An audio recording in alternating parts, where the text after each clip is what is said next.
In terms of the young CEOs that you've worked with, you've seen it all, but what are the most common pitfalls you see when these young CEOs or young founders are hiring leaders for the first time? And how do you help them avoid making those mistakes? I'm gonna try to unpack whether or not there's a age thing between founders that are young and those that are in the summer or late fall of their careers. But I'm gonna try to answer the question.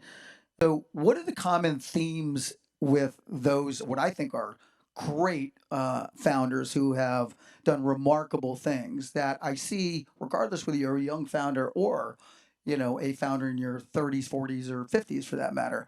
The first one on the young side, if I were to point to something young, relatively immature, or in age founders, I would say there, and we've already used this word, so um, there's a new word that has manifested itself called signal.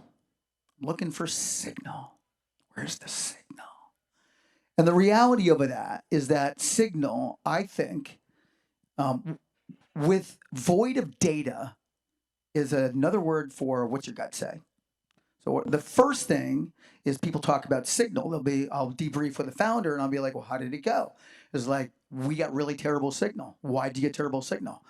Well, this he was checking his phone and he was distracted and the whole team kind of got this, signal that, this guy has a hard time focusing.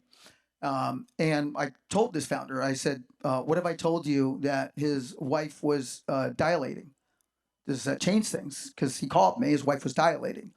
And so signal without data, I think, is obsolete. And that leads to making decisions based on obsolete assumptions. So we all make decisions like, oh, you can't do this, or that's not going to work, or this is not going to work. And I'm a believer that making a statement not supported by data is a obsolete assumption. So that's the first one.